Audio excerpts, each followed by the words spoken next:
Salutations from space and aloha from Earth, friends. This is Gemini Brett. It is an honor to be recording another presentation for EA Zoom meetings, a space where I've learned a lot about time and space, about our craft of astrology.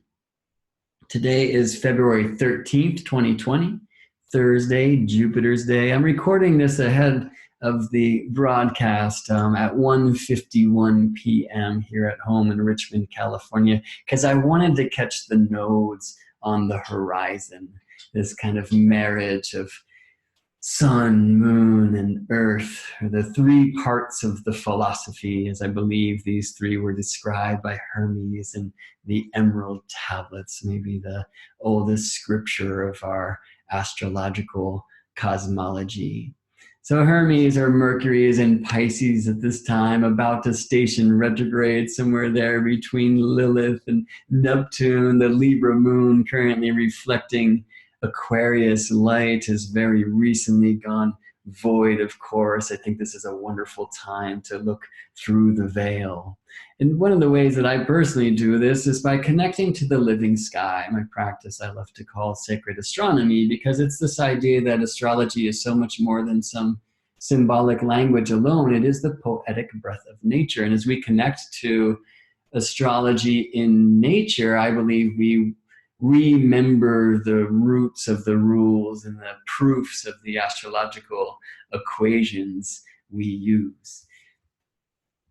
In our computer age, it can be easy to forget that astronomy is half of our craft. Astronomy is the quantity of the heavenly happenings, that which we can measure. And astrology is the sacred art or high science that bridges that quantity with the quality, how those heavenly happenings are experienced energetically here on Earth, correspondences. And I feel the more that we know of the intimate beauty of the astronomy, the more intimate we can be with the correspondences, right? So an astronomical practice is simply getting outside and celebrating this marriage of heaven and earth by being in communion with the living sky. But it can also happen, according to the ways of the mystery traditions, through the study of astronomy's and therefore astrology's sister crafts. Astronomy was known as number in space and time. So learning something about number itself and about number in space, and this is geometry, or number in time, and this is harmony. So these are both subjects that have been vehicles for explorations and presentations for me at EA Zoom in the past. Some of what I will do today is, I guess, review from what I've done before, but we're going to take a different approach. Why are there 12 keys in an octave? Why are there 12 petals and the 2 flowers that are created by the 7 circles and the seed of life, sacred geometry creation you see at the center of this image? You know, astronomically, why are there 12 signs? And we usually say because of the luminaries, the lights, the sun and the moon, right? It's the spinning of the earth that causes the day, and the orbit of the earth about the sun that gives us year, and this other principal cycle of time that's been tracked and traced in animal bones for tens of thousands of years, the month and her weeks, right? Month named after moon, the month, right? Which is all about the meetings of the moon and the sun, but from Earth's point of view. So this is really about the 3 parts of the philosophy of the whole world, to coin a phrase from Hermes' Emerald Tablets, I should say, to quote a phrase. So what are these Emerald Tablets? We're going to play with that today, and I'll say that they're very much tuned to the 3 parts, which I think we can also express as the circle of spirit, the crescent of soul, and the cross of matter. And I have a presentation for EA Zoom called just that, the circle, the crescent, and the cross. And we're going to do that today, but through Hermes' words, because it's been these studies of number in nature, number in space or geometry, number in time or harmony, number in space and time or astronomy that have really helped open my astrological awareness to a different type of cosmology that I feel is very beautifully transmitted by these emerald tablets of Hermes. So these three parts, spirit, soul, and matter, I think our glyphs teach us are most represented by the sun and the moon and the earth. These three parts of the philosophy as spoken by Hermes, right? So let's look at these caduceus staffs and talk about snakes a bit. The nodes are on the rise and set, and you can see in the slithering of the snake those shapes, right? Ketu Rahu, Ketu Rahu. The tail of the serpent Ketu, interestingly, a glyph that's found on the serpent's head, at least the head of the king cobra. And there's a reason why we see so many serpents involved with the lunar nodes and eclipses, because the moon snakes above and below the path of the sun as seen from Earth, right? So here's a geocentric or Earth-centered image of the lunar nodes. I mean, not to scale, right? But we're looking at this time at a new moon, moon and sun aligned in the zodiac, which is something that we bring down to the circle of spirit, as I like to call the ecliptic plane, because that plane of Earth's orbit of the sun, or from Earth's point of view, sun's orbit of the Earth, the ecliptic, it's the place where the sun lives.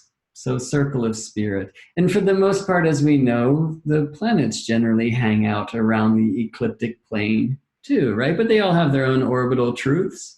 And for the moon, her path from Earth's point of view diverges from the path of the sun by up to about 5 degrees, a little bit more.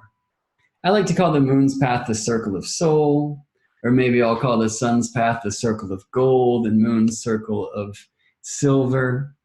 And they diverge from one another by about 5 degrees, moon snaking up above and below the path of the sun. And of course, the crossing points are the nodes, where the moon moves from the south to the north lunar node, and from the north to the south lunar node, right?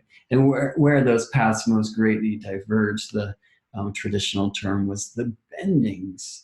So in this image here, we see a new moon, certainly no eclipse for you, right? Because new moons or full moons need to align near the crossing points or the nodes for us to experience that shadow play, right? This would be moon in this image in what's called northern latitude, right? We see the Earth in the center with the northern hemisphere oriented towards the top of the screen. And so that means that the moon here is seen north of the sun.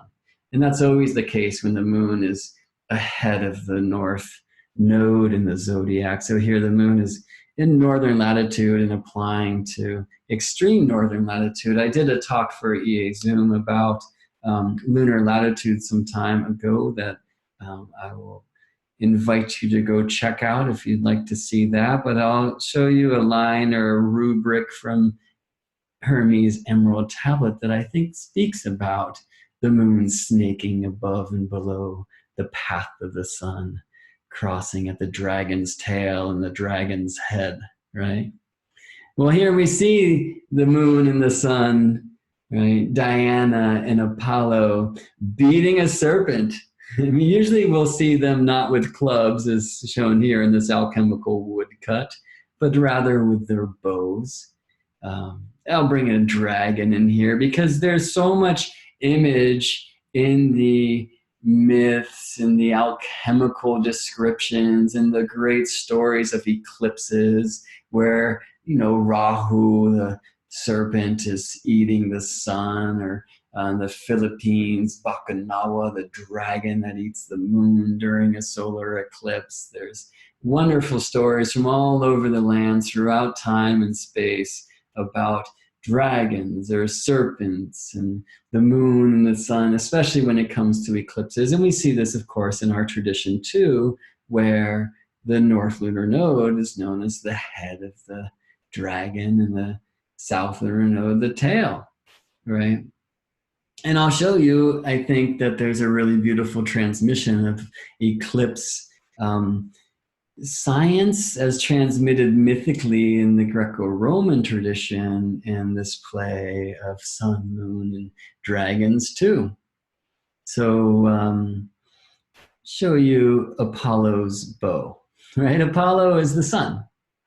And the only time we see the sun look like a bow, look like a crescent, is during a lunar eclipse, which of course is a new moon, which is meeting close to one of those dragon points. Yeah, either the head or the tail of the serpent, the north or south lunar node, because a new moon at the crossing points will allow for this shadow play where we on Earth, matter, actually see moon, soul, block, sun, spirit from our point of view for a short period of time. And as that totality of the eclipse is forming, and then also after, during the separation, we get to see Apollo's bow, the crescent sun. So you may know that Apollo used that bow to put an arrow through the serpent, through the dragon. Well, what are the arrows through the lunar nodes, right? I mean, they look like that during an eclipse, right? Because we can draw a line through the syzygy, the three things, right?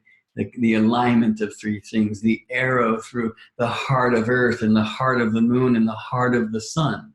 And the lunar nodes really in all moments time are that. They are alignments, at least of the orbital paths of these three things of Earth, moon, and sun, of matter, soul, and spirit, or at least I should say of cross, crescent, and circle. So this great story of Apollo with his bow, right, the crescent sun, shooting an arrow through the dragons, I'm sure this is an eclipse story and tells us of the power of the lunar nodes, which though we can't see them, you know, in a sense with our eyes, because these points of the sky are not occupied by, you know, reflectors, mirrors like the moon or the planets. Truthfully, though, if you do learn the path of spirit or the path of the sun in the sky, the ecliptic, right, you'll see at times when the moon is really high or really low from your local position. And you can see when the moon is kind of crossing at the nodes, right? The moon, if you know the path of the sun, if you know the ecliptic, if you know the zodiac, the moon will show you every month as she is snaking above and below. She'll show you the nodes, she'll show you the bending. So we can tune into these nodes, which yes, they're not occupied by a mirror, but they exist, and the ancients have known about them for so long, and they're typically transmitted through images of serpents and dragons. I love this story. I mean, this is when Apollo took the oracle at Delphi, right? But it's clearly, to me, the crescent sun, Apollo's bow, and the arrow of the lunar nodes. And, you know, I love this image of an arrow heading right for the mouth of the serpent, or the head of the serpent. His sister's bow, Diana's bow, is something that we see much more often, right? Diana being the moon. Now, who is this serpent? Let me go back here. This is Typhon. And the story is that these twins, the sun and the moon, Apollo and Diana, who are children of Zeus by Leda, or in the Latin of Jupiter by Latona. Jupiter's wife Juno was really not happy that there was a woman carrying his seed. And she conjured this dragon Typhon to chase the pregnant Leda out of town, right? So she wouldn't be safe to deliver this child, who turned out to be children, right? Apollo and Diana are Helios and Artemis, the sun and the moon, you know? And so Leda Latona found a safe place and was able to give birth to the sun, but not until first she gave birth to Diana, to Artemis, to the moon, right? Moon is the one who in many ways is the guardian of motherhood and of childbirth, and Artemis or Diana, the great goddess of the midwives, and she herself was a midwife, her first gig being delivering her brother Apollo, right? Well, does not the moon deliver sun to earth?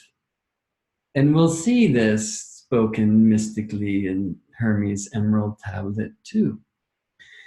So, I mean, the nodes are these amazing things because, in so many regards, they are that arrow. They are where the earth and the moon and the sun are one in all moments, you know, and speak to this course of spirit, soul, and matter, of, you know, incarnation and ascension, perhaps, you know. But we can also experience sun, moon, and earth in the phases of the moon, right? And so Diana's bow is something we don't have to wait for that rarity of a solar eclipse to experience, or even a lunar eclipse, right? Diana's bow is this phase of the moon. It is the first visible sliver crescent in the sunset west. Diana stringing that bow of the crescent moon to fire arrows at her brother Apollo, the sun who has just set below, right? So phase, right? This is another way where we can really get after sun, moon, and earth. I love saying, hey, what is your lunar phrase, right? So I was born with a Scorpio sun and a Gemini moon, and the moon is in disseminating phase. But I can get after all that too when I say, like, oh, right, for me, the mirror of the moon, this was Gemini reflecting Scorpio. Where was this Gemini moon reflecting Scorpio sunlight, or one light to Earth, right? So phase is really so much about our experience from Earth, from matter, of the dance of moon and sun, soul and spirit, the three parts of the philosophy of the whole world. And I love the node so much, and I also love really engaging with that which I can see, right? From these bodies. Now, I mean, I can't see all of Earth, but I am of the Earth, right? I'm looking through her eyes. The sun is a very interesting being, yeah? I mean, if I stare too long, I might go blind. I'll certainly get burned. And the sun is the only one of the planetary host where I can't go out at day and look to the sun and tell you where in the backdrop of the constellations, or where in the signs the sun currently resides, because I can only see that one big star, right?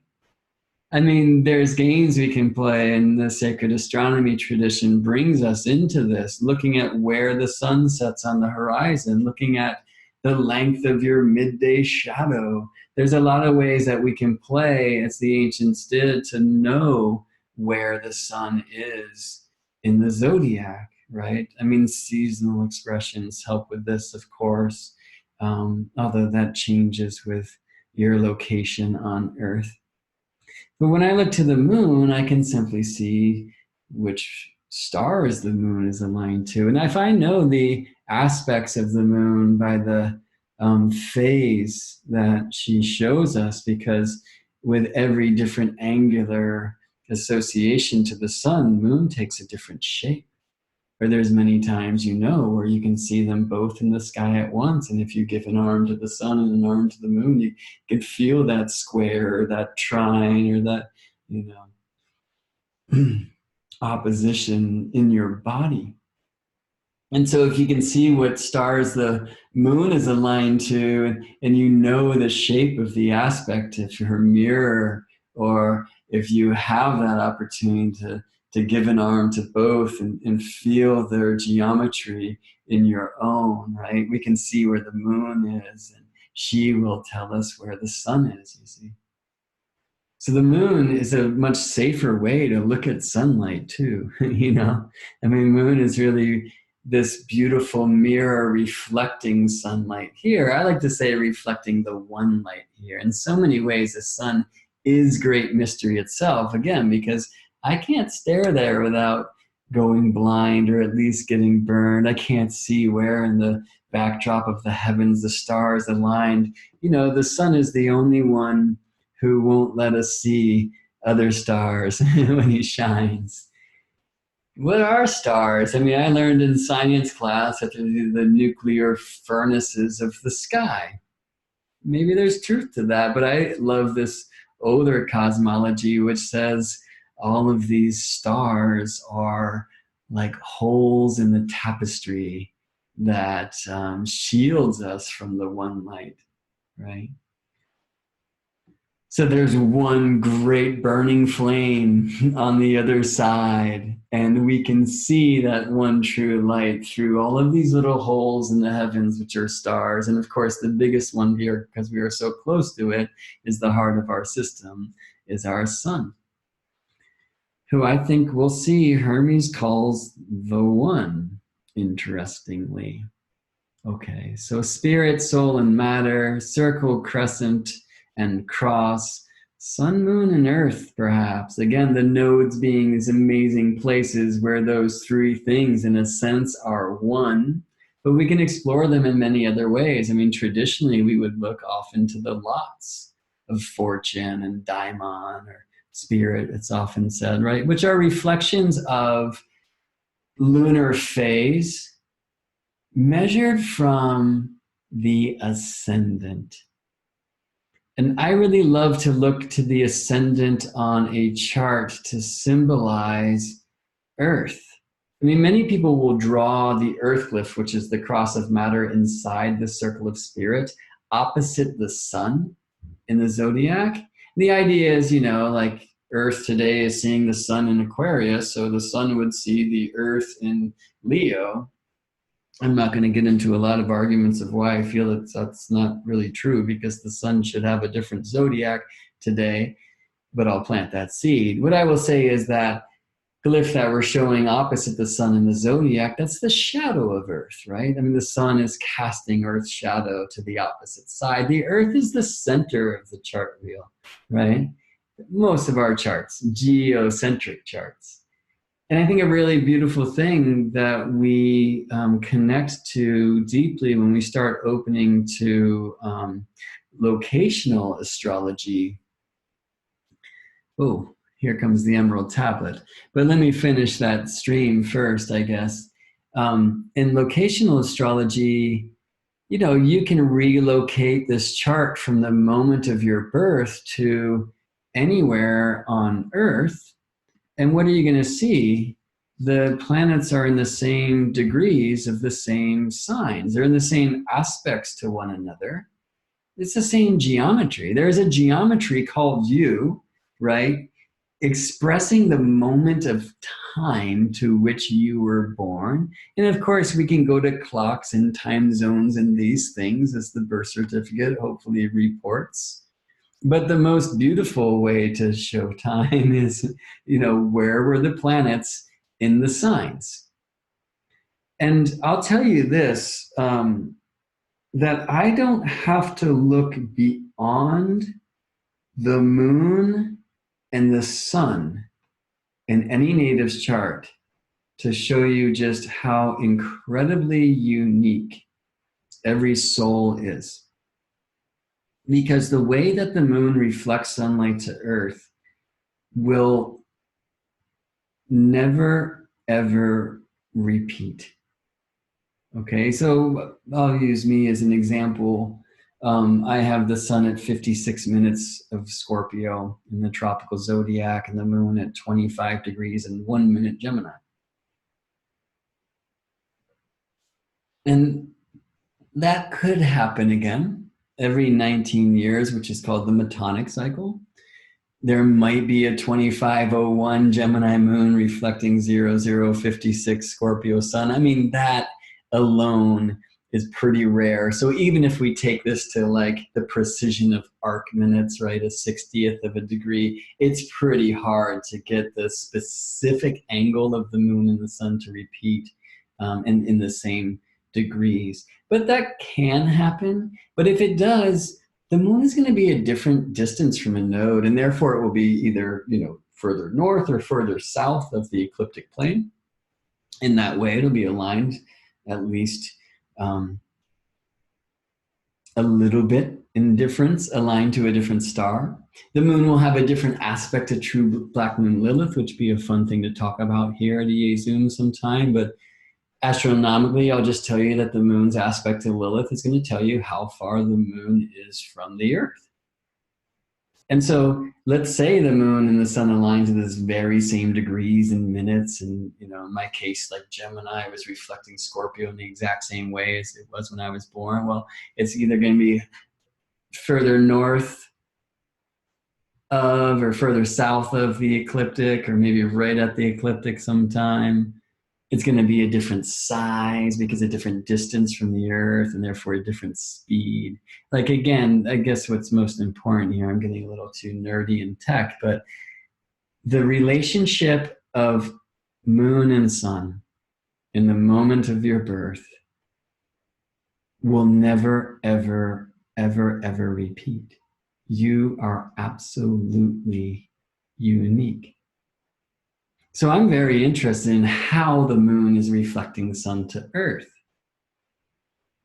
Well, for me, I have the moon in the first house and the sun in the sixth or the fifth, depending on house system of preference, or at least of reference in the question.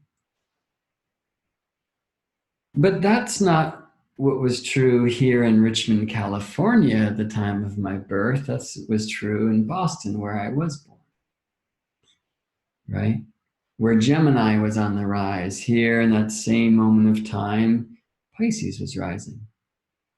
So this is a really important thing about connecting to relocational astrology, like casting your birth moment for these different places. The planets are in the same degrees of the same signs, and therefore in the same aspects to one another, the same geometry. There's a geometry of the moment of time called you, which will definitely never repeat. I mean, again, I don't have to go beyond the sun and the moon, but if I add Mercury, Venus, Mars, Jupiter, Saturn, Uranus, Neptune, Pluto, and this other planetary cast to the mix, like, absolutely will never, ever repeat. There's a moment called you, and astrology, of course, is a study of time and space. So the time of a birth chart is shown by the planets in the signs. It's a unique time.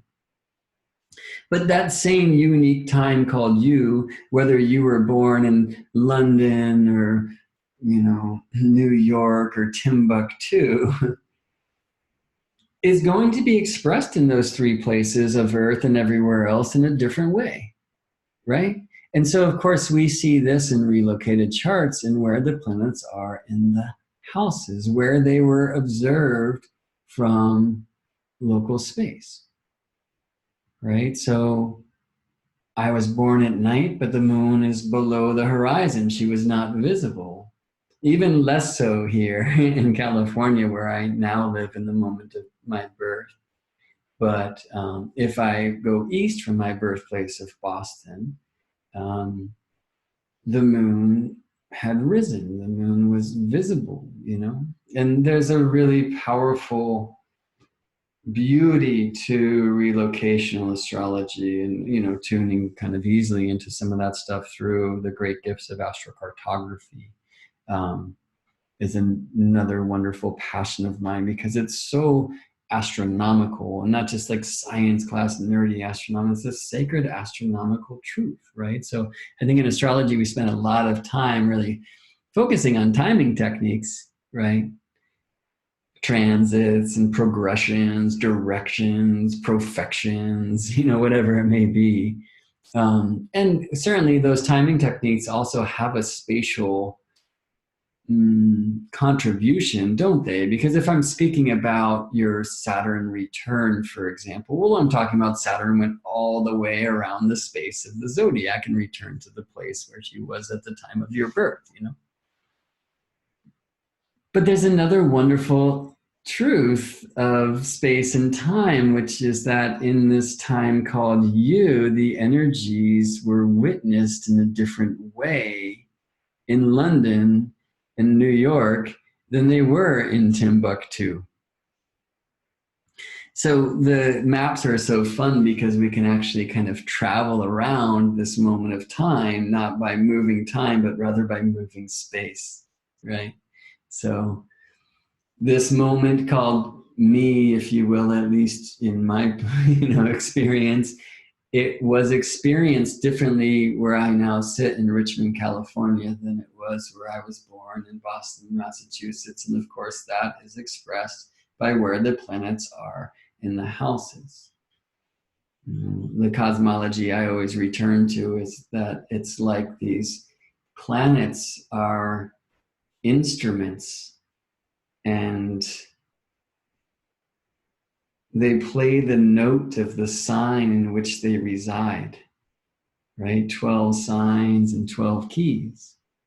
And for me, I like to map Cancer with C and move chromatically. I gave a talk about that to EA Zoom some time ago, and it could use a part two, because I'm spending a lot of my time really working on harmonizing birth charts and working with friends to create soul songs for people based on their nativity. And it's really opening a whole nother world of my astrological experience and expression.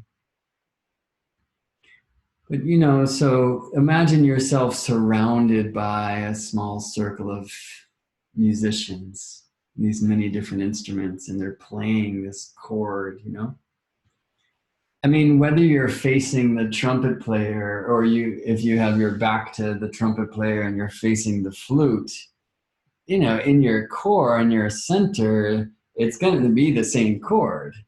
But certainly your experience of it will be very different. The experience of facing the trumpet player with your back to the flute versus facing the flute player with your back to the trumpet player is going to be a very different thing because your ears are, one direction.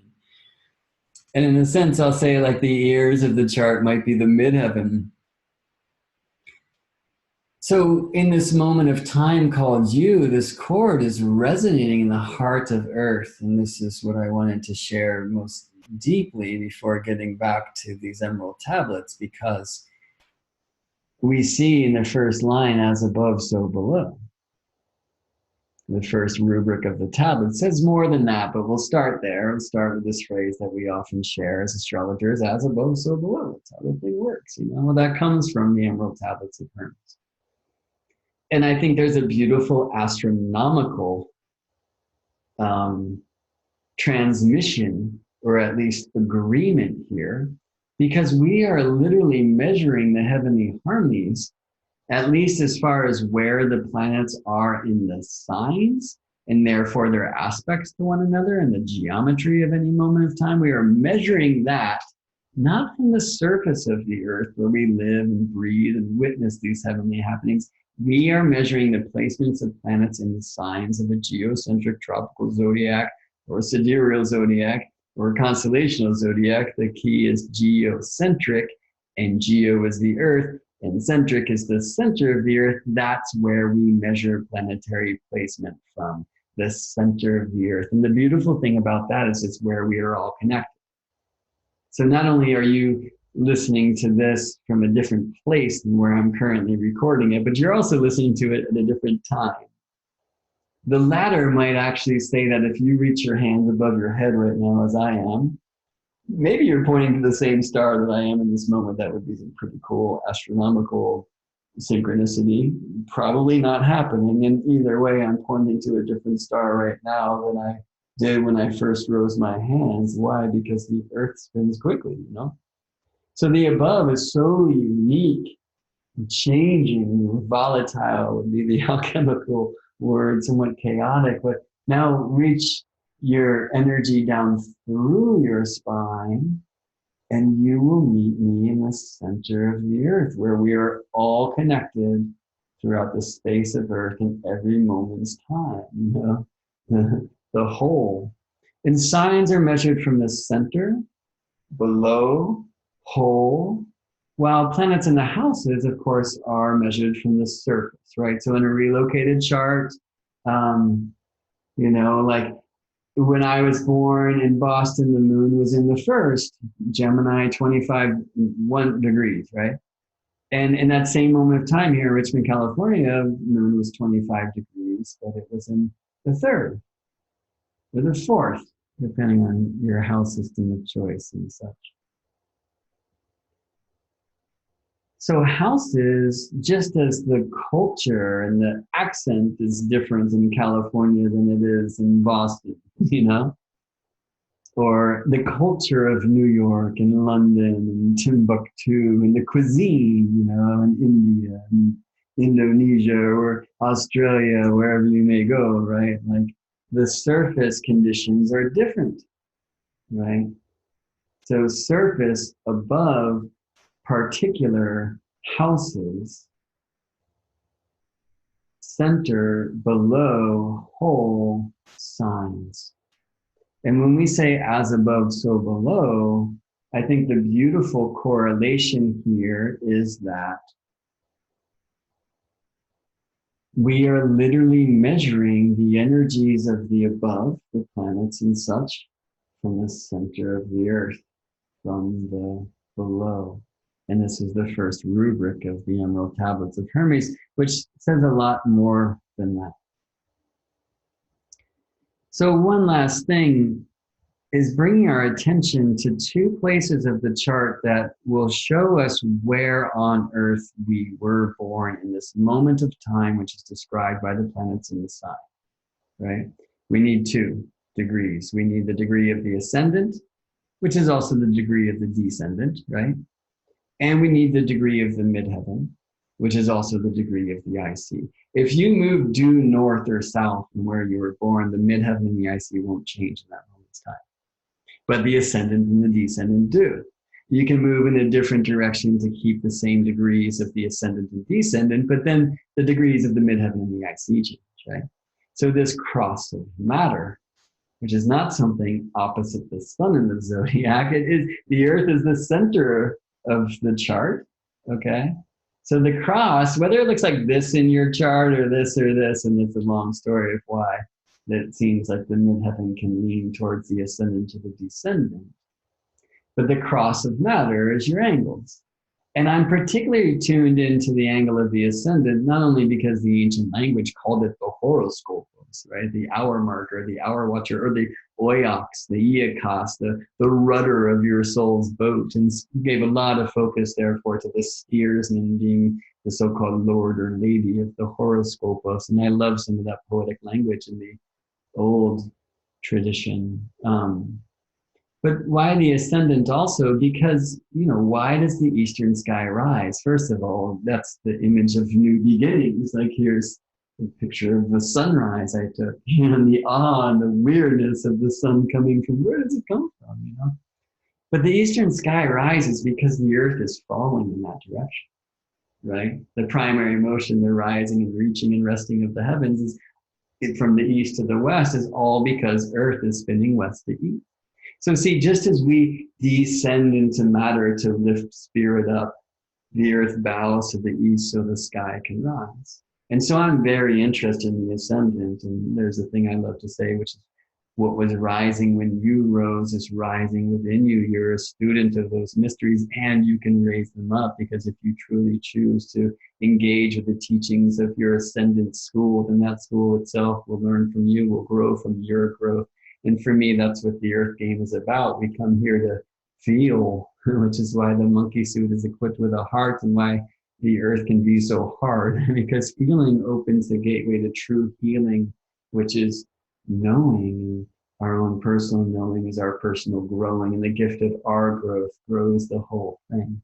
So we're going to speak about this a little bit geometrically and observe it also in the Emerald Tablets of Hermes. But when I say circle of spirit, we'll see this as the sun, and the crescent of soul, we'll see this as the moon. But where is that cross of matter? Well, truly it's the earth. And again, I need the horizon and the meridian. I need the ascendant degree and the midheaven degree to say where in this moment's time on earth you were born. And I give, as I believe the ancients clearly did too, it's shown by their words and also these rules that we use, that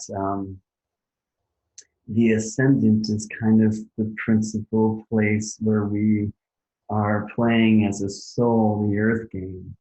But traditionally it said the first house is the strongest, and then the 10th. So I think it's cool because our cross of matter shows, in a sense, us lying down, our horizontal self, and us standing up, our vertical self. And those are meant to be very different expressions of our spirit reflected through soul into matter and how it plays here in the earth game. All right, well, let's get into the tablets, and I think that will open some direction of this pursuit. Let me hide my camera because it might be in the way here. And we'll just first read through the Emerald Tablets of Hermes. I should say, well, actually, before I do that, let's look back at an older image of the tablet, which I think was just created.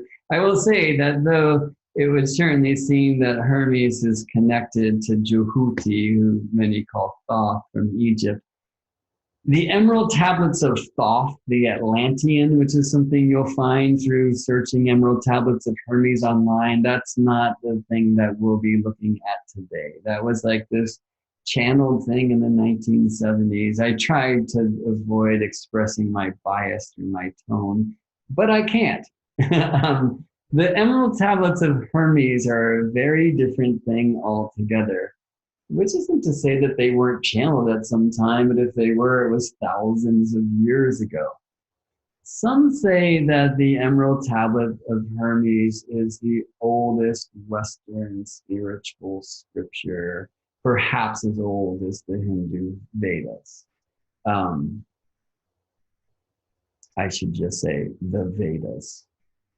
Some say that the tablet is older than the tablets that Moses found on Mount Sinai or received there. Etymologists argue that they are not of such a distant age. So let's say what we do know about the Emerald Tablet of Hermes from a historical perspective. Kind of came back onto the scene during the Renaissance in the 16th century. I mean, many will suggest actually that it was the Emerald Tablet's return that seeded the Renaissance itself. I think it was already kind of in full swing. So Cosimo di Medici in Florence had agents scouring the globe in search of ancient scriptures like this Emerald Tablet, or like the Vedas, or like writings that they caught up to in Buddhist stones or wherever. They were literally all over the place. And when they brought back a new discovery, which was ancient writings, which we now know as the Corpus Hermetica, right, the writings of Hermes, they were so valued that literally the translations of Plato stopped to give the attention to the Hermetic writings, and of which there are many, like libraries and very interesting texts, and some completely challenging depending on your own cosmology or spirituality or what it may be. But this one piece, which is very kind of short and succinct, but that's certainly not to say easy to understand or not cryptic, is known as the Emerald Tablet of Hermes. It's something I really encourage you to kind of dig into, like from a historical perspective. But just as it is, I think with astrology, we'll never get to the true roots of the thing because it's of a magical tradition. So what's happened since, and maybe even in response to the claims that this is the oldest Western scripture and such, is that the etymologist came on the scene and said, hey, no, like the language, even in these many translations, because there are so many. I mean, in modern times, like Madame Blavatsky or Fulcanelli, the great alchemist who transmitted the mysteries of the cathedrals. Um, Isaac Newton, whose translation is at the source of the one that I'll be sharing. It borrows a little bit from Fulcanelli too and from a Persian example, but for the most part, I'll be sharing Isaac Newton's translation, which is a fascinating thing, right? Like Isaac Newton and the Emerald Tablets of Hermes. What, I thought he was this Newtonian scientist, right? So Isaac Newton is a really important thing for us to know, I think, was far too much of a mystic to be considered Newtonian in the modern use of that word, where it is used to describe like a rationalist, rigid kind of scientific approach. Like Newton spent more time in the Bible than he did on the theories of gravity that he brought forth and is known for, at least, promoted to be known for in our educational systems. I mean, Newton, it's hard to say if he was an astrologer, because of the millions of words left for us in the public eye from Newton. There's not much to be said about astrology, but Newton certainly, we could say, was an alchemist. Why? Because he was raised, or at least for a time when he went to secondary school or high school, he stayed with an alchemist who was, an herbalist and such. And maybe that's where Newton was first presented with the ideas of the great teacher Hermes and the great guide Hermes, and maybe opened a channel to Hermes to receive some of these things that he is known for. Who's to say? And who's to say how the tablet first came our way? Was it first just written by a human, as the etymologists and academics would claim? Because it seems, even through these many translations over time, that it's rooting back to the type of language utilized in the Hellenistic era, and likely comes out of that zone of Alexandria, which was also, the nurse of our craft of Western astrology, right? So this incredible melting pot of culture and tradition, right? Thanks to the conquering of Alexander, where, here at Alexandria, as it was then called, and the land we now call Egypt, so many from different cultures were coming together and looking at these ancient scriptures. I mean, it might be just as it is with the astrologers of those days, that they were connecting to older writings and writing modern transmissions of them, and that's the oldest evidence of the Emerald Tablets of Hermes, but maybe it was a translation from a much older source, and it does date back to before Moses, or who knows, right? I mean, I think it's important to know that even in the beautiful adventure of projects like Project Hindsight to translate the ancient writings of our craft, will we ever get back to its origins? I think is a really important question, right? Because this was a magical tradition that was transmitted, and probably mostly orally, to initiates, right? Or at least the scriptures weren't shared until you got to that certain level of your path, right? So this was this time in Alexandria where a lot of the esoteric was being made exoteric, but there were a lot of question marks there too. So I can't say exactly when the Emerald Tablets come from, or where. I believe in my heart that they are messages from Hermes. And whether they were channeled by a human or not, right? Or if Hermes just showed up on Earth and wrote them down or chiseled them into an emerald tablet, right? So there's a lot of legends about this thing, but a very cool thing is that we have its text. So again, mostly this translation that I'll show you is coming from Isaac Newton. "'Tis true without lying, certain and most true. That which is below is like that which is above, and that which is above is like that which is below, to do the miracles of one only thing. And as all things have been, and arose from one by the mediation of one, so all things have their birth from this one thing, by adaptation. The sun is its father, the moon its mother, the wind hath carried it in its belly, the earth its nurse. The father of all perfection in the whole world is here. Its force is entire if it be converted into earth. Separate thou the earth from the fire, the subtle from the gross, sweetly and with great ingenuity.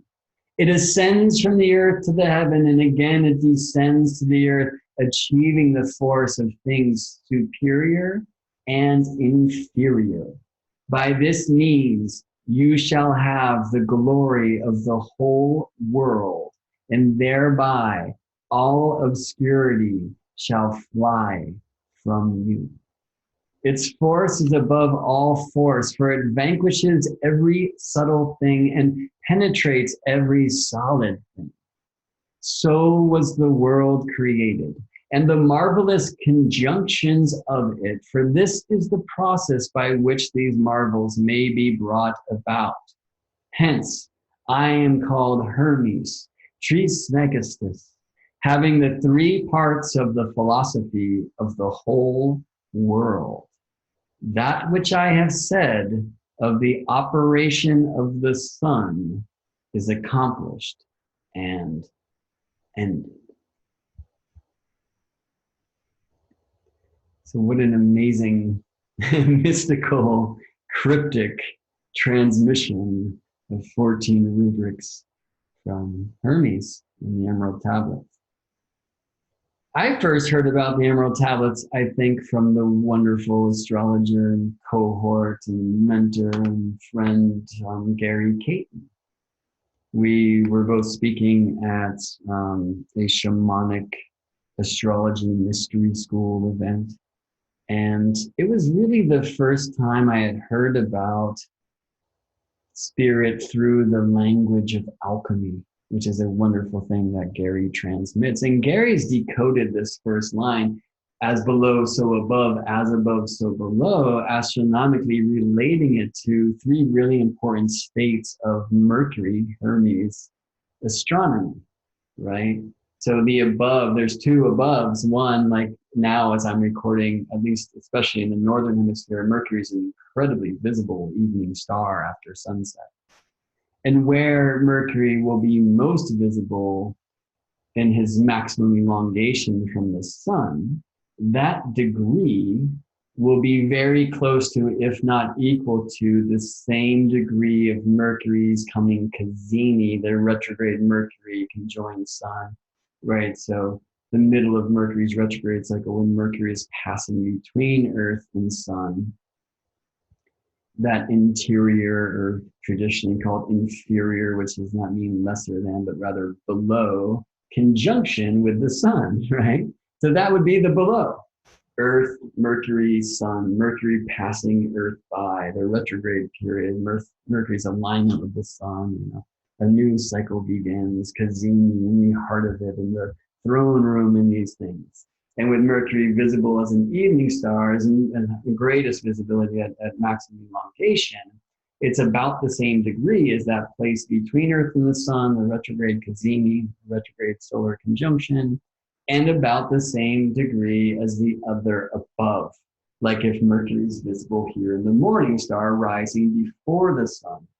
So in some time from now, after Mercury reaches maximum visibility evening star, and then aligns between Earth and the sun, certainly not visible in that place below what? Below the beams of the sun and the light. And then maximum morning star above, the other above, right? So what Gary has shown you, or shown us, is that as below, so above, as above, so below. There might be two different aboves here in question: morning star visibility for Mercury, evening star visibility for Mercury. And between those two, the below, the Cazimi. I should say evening, Cazimi, morning. And that these three experiences are aligned almost precisely to the same degree, or at least to the same very tight zone of the zodiac. So as below, so above, as above, so below. And I think that's a beautiful thing that Gary has seen. And Gary has been a student of not only astrology, but also of alchemy for a long time. I'm hearing in the Emerald Tablets openings for my own connection with the sky, and very much through my study, I guess, in the sacred geometry. I'm hearing reflections of what I'm seeing there in regards to the path of the soul. So, of course, in evolutionary astrology, that path of the soul is so connected to the path of the lunar nodes. And I'm seeing another shape, which in some ways is taught by the Shamanic Astrology Mystery School where I began my study. But also my cosmology is kind of shifting in my study of evolutionary, of traditional, and pulling from these many things to find my own voice, I guess, and so much informed my connection to the sky and to the harmony and to the geometry, which is why I started speaking about that before and why I often share things in this regard. And then, so I hear the tablets through ears that have been opened through these studies. And that also means through my own bias, right? But so let's speak about this because I think this line, "'Tis true without lying, certain and most true, that which is below is like that which is above, and that which is above is like that which is below. It's to do the miracles of one only thing." Right? So there's other questions, as above, so below. Also, as below, so above. And actually, in the teachings of the Shamanic Astrology Mystery School, there's a cool thing there, right? Which is that we can inform great mystery as much as great mystery informs us. And this is the purpose of ceremony and connecting to the timings of astrology or magic, As above, so below. I mean, one thing about that, as I shared before, is like we're literally measuring the heavenly happenings as far as where the planets are in the signs from the center of the earth. We're measuring the above from the below. But really interestingly, what are the miracles of one and only thing? Of one only thing. So call that what you will. Goddess, God, universe, the all, the one, I think is a wonderful way to say this. And you'll see a capitalized one, at least in that sentence. I was tempted to do so everywhere and I chose not to. And so here we get a little bit into this sister tradition of number in nature, right? You and I learned one like this, one line, right? I, you and I, right? Well, I and you, that's two. That's two ones, right? I like to call it that kind of one, which is the quantity of one, 1V, right? But I like to call this circle V1. And I love that in English language, the one has its spelling starts with this O, which has this very circular shape. You and I learned that shape to represent what? The number 0. Well, look at where 0 is on your computer keyboard. 1, 2, 3, 4, 5, 6, 7, 8, 9, then 0, right? 0 is kind of new on the scene. It's a powerful tool. It's opened all sorts of worlds, imaginary reality, and brought us to computers and stuff. And it gained popularity initially in kind of the 7th, 8th century when it came to the West, because it's really useful for banking. And in that sense, if we start with 0, we start with nothing, which is kind of banking culture. In fact, if 0 is at the middle of the number line, as it is in our school education, then you have to balance 5 with -5, right? So not only do you start with nothing, you start in debt at negative infinity or whatever.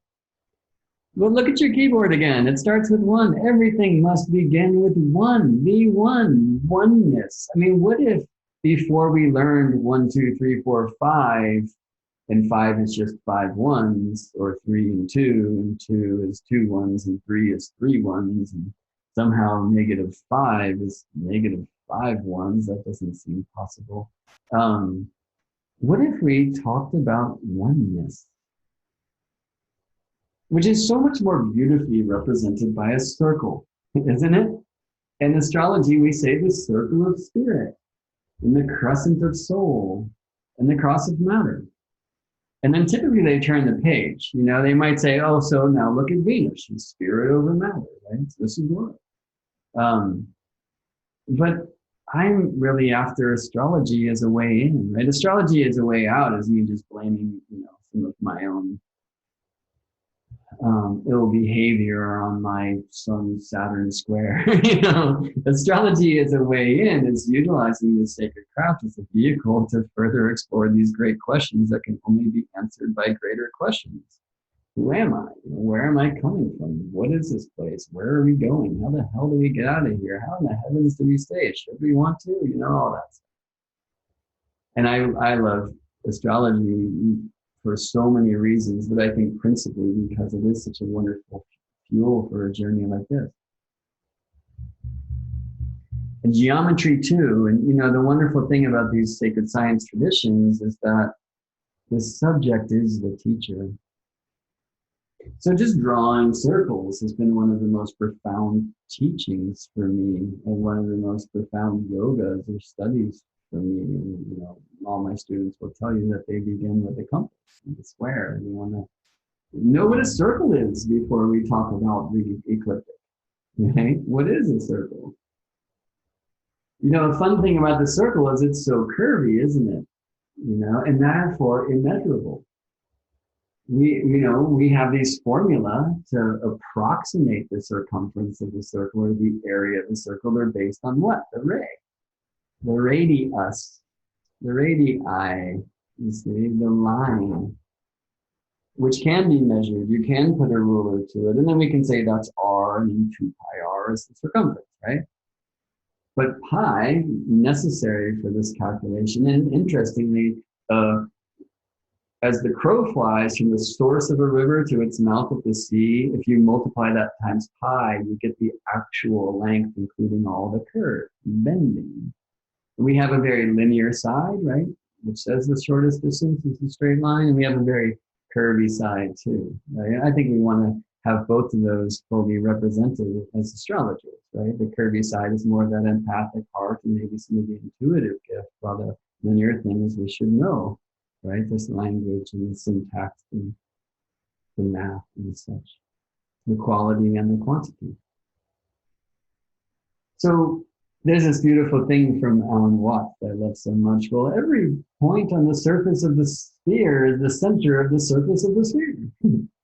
And the sphere in 2 dimensions looks like that, right? So even when we say the circle of spirit, we're actually modeling in a plane the heavenly form. It's whispered the Pythagoreans call that shape, the sphere, the perfect form, the goddess. So every point on the circumference of the circle is the center of the circumference of the circle. They all share one point in common, which is the center, right? Which is the source, which of course we show in our circumpontific that we use to represent sun. Right? Well, the wonderful thing about sweeping a circle with a compass is it has no beginning, it has no ending. You can just go forever, It does have that one common point in the center. But really importantly, we don't always see this, is that circle itself, right? It started with a line. I had to open my compass up before I could sweep a circle. And the way that I grow the circle, the way that the one thing, if you will, can grow is through the expansion of the ray. And I will say, radii, radius, like that's what you and I are. We are rays of the one and only thing. We are rays of the sun. So let's get back to this tablet and see that at the beginning, again, to do the miracles of one only thing. And at the end, that which I have said of the operation of the sun is accomplished and ended. I mean, is Hermes telling us that the sun is the one and only thing? And earlier I gave that whole rap about the stars not being nuclear furnaces. I mean, I believe on some level they are also that, but I love this old cosmology that they are simply holes in the veil that let the one light come through. And in that sense, every star is the one and only thing, but you want to go to the heart of the system in which you dwell. So were you, for example, living on a moon around a planet around a star called Vega, right? Would be a vegan, and the one would be represented by Vega. right? I mean, I love the expansion of the circle that's shown in that circumpunctive glyph that we use to represent the sun, right? Because these stars like Vega, they're little points, dots in the sky. And our sun, of course, is this disk because we're close by. But if we got in a ship and headed for Vega, as the Earth actually is, um, we would, in our spaceship anyway, see that solar disk of our sun in the rear view mirror is going from disk to dot as the Vega in our windshield goes from dot to disk. Do you see? So there's something about that amazing movement in the circumpunct symbol that we use to represent the sun, the circle of spirit and that dot of source. There's something about the macrocosm and the microcosm and the above and the below and all of these things. And it's a very you can just trance out in that image and just fall into it. I love how it also looks like a breast. We get tuned into this idea of like mother's milk and what it is to come to a place here like Earth, the cross of matter, where there is time and space. Why? And, I think because we can grow. And I think that growth really does need time and space. I mean, the one and only thing, which again, I don't think is the sun, but I think it's represented locally by the sun. And I think there's a good reason why we call the circle of spirit,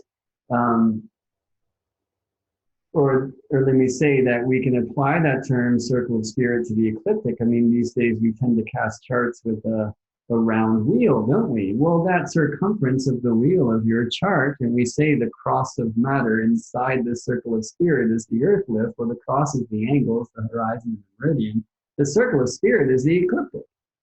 It's the place where the sun, and therefore where most of the planets live, but it's the place where the sun, and by the way, the nodes always are, and the angles always are. Right? The circle of spirit. So we apply that also to sun. So I look at sun as this great mystery because I can't look at the sun. I can't see where it is, I like sometimes to think of the sun as the key of your song, although I lean more and more towards that being represented by Earth, and I lean more and more towards Earth itself being represented by the ascendant, at least to describe like your soul path here, because again, we descend into matter to lift spirit up, just as Earth falls towards the east so the sky can rise. And that's the mystery of the ascendant. And here's a great image of the mystery of the ascendant and the ideas of hidden things and all that. When the sun rises into the 12th, all the stars hide from our point of view. And it's always such a miracle. Sometimes we even see that radiant crown. Where is it coming from? It's such a state of awe in the sunrise. It's a relationship between us and something that's more than us, or maybe it is also what we are. Because I will say that here on Earth, and we are meant to really focus on one being. Who is Brett? What am I supposed to do? What's my path? Am I on it? How can I? All that stuff, Because if I feel and heal and know and grow, the growth of me as one be, as a ray, will grow the whole thing, will grow the circle of spirit. I mean, there's a beautiful energy of the 12thness consciousness, which says, go back to unity. Like, why incarnate anyway? Well, why? And I'll say because spirit, which is the all, which is everything, inherently is nothing. Right? I mean, how could everything grow? It can't. And it will never stop doing so because of miracles like you, which is spirit reflecting itself in the soul, adorning a mask to forget what it truly is for the sake of growth. So let's explore that a little bit more in the Emerald Tablets, and also we'll do some geometry, which I've shown in another video of circle, crescent, and cross. 'Tis true without lying, certain and most true, that which is below is like that which is above, and that which is above is like that which is below, to do the miracles of one and only thing. And as all things have been, and arose from one by the mediation of one. So all things have their birth from this one thing by adaptation. The sun is its father, the moon is its mother. Wait, hold the phone. Let's rewind to the second rubric. All things have been, right? There's been many ways that this has been said by the many spiritual traditions who are trying to convey the same message of the glory of incarnation and what this place is about. And I mean, how could any of them say this clearly? I'm convinced that the reason why the mystery traditions say that we're not meant to share the mysteries is not because people aren't ready for them because they haven't been initiated, but rather because we sound like bumbling idiots when we attempt to, you know? But hey, the astrology of today in this moment, in this void of course moon and Mercury doing this wonderful thing in the poetic place where he's stationing retrograde, like I think it's a good time to speak about the things on the other side of the veil. And here's my attempt to. Many people hit stop some time ago on this video, but you chose to move forward. Thank you for that. You're propelling the show. Okay. There's nothing new under the sun. It's been said that way. Interestingly, under the sun is used there. Why not? Nothing new under the moon. All things have been and arose from one by the mediation of one. So all things have their birth from this one thing by adaptation. Okay. So this is a very intriguing piece here. There's nothing new. You're like, you're not new. When we say, oh, you're an old soul, there's a new soul. No. Oh, that might actually be possible. But, well, let me say it like this. There's no such thing as a new soul. Or maybe there is. But it's not anything new, right? I told you I'd sound like a bumbling idiot. Because you are an adaptation. The one thing, the one and only thing cannot be divided. It's not like this is me and that's you and this little piece is Bob and that one's Sue and you know this one's Tyrone, this one's like that's not happening, right? Because the one thing is indivisible. It is the only thing, right? So there's not even an inside the circle and outside the circle. When we're using this symbol of circle for spirit, it is everything, the all that ever was, is, and will be, you know? It can't divide itself into a Bob and a Sue and a me and a you. It can only adapt itself. And geometrically, I would say the better word is translate itself. Astronomically, I would say the best word is reflect itself. So this word here, all things have been and arose from one by the mediation of one. I love that some of the translations, and maybe I should switch this because I have changed some of the words from Newton and even one full rubric. Some of the translations say the meditation of one. And I really love that because I think it comes into something that perhaps you, like I, have experienced. Let me move on just a little bit further and say this third rubric, the sun is its father, the moon its mother. Now, you know, some astrologers are taking this very literal, and I'm sure this is where it comes from, Hermes Emerald Tablet, and saying, oh, the sun represents the father in your chart and the moon the mother. I mean, traditionally, that's like very far from the way that you would find your father and your mother in the chart. It's interesting. I've seen it totally work. I've seen it not really work too. I wonder what's your experience with that. But, you know, importantly, there's a lot more to this rubric. And before I move on, like, I think it's important for us not to get lost in like the gender trip of this. The sun is father, the moon is mother. The sun is a boy and the moon is a girl, you know? And but that's often taught, right? The sun is this solar yang outward force, and the moon this lunar yin receptive force. And I will just say that there's something in this rubric that is an invitation for us to contemplate incarnation through like the biological interplay of sexual creation. And obviously like the masculine's contribution and the feminine's contribution, or I'll say the man and the woman's contribution to creating a biological child, are very different things, and have a lot to say. I think there's a lot to be found in that type of contemplation. I'm being careful here, as you can tell, and maybe not careful enough. Because again, I think we want to not get lost in some gender trip in this old language. There's something more to be seen here. And for one thing, there's just more to the rubric. The sun is its father, the moon its mother, the wind hath carried it in its belly, the earth its nurse. So this I also heard from Gary Caton, and I love it. Like, oh, these are four things.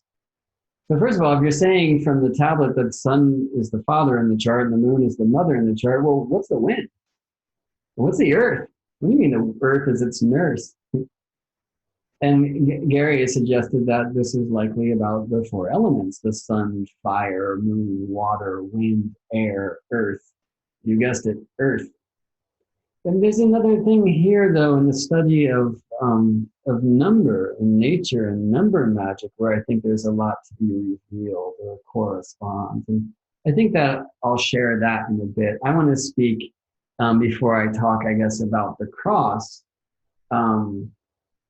about this idea of all things have been and arose from one by the mediation or the meditation of one.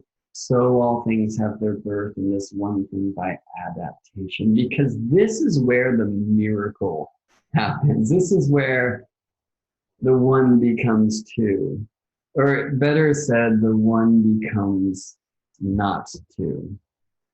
So here's the birth of the one, you know, out of the void, out of chaos. Maybe that's the zero. I mean, could everything possibly come out of nothing? Like the miracle that our modern scientists want us to believe in, so they can then deny every other possibility of miracle. It's hard to say.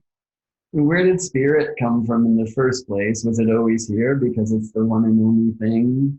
Did it emanate from some source? How did that happen? Is that circumpunct? Is that dot in the center source? If I journey into that, will that become my new circle? And there's a dot in that, and that becomes a circle, and there's a dot in that, or I can zoom out, and the circle becomes the dot of a larger circle. And, you know, I love that about the circumpunct, this image that we use to symbolize sun, like we could just go in and out.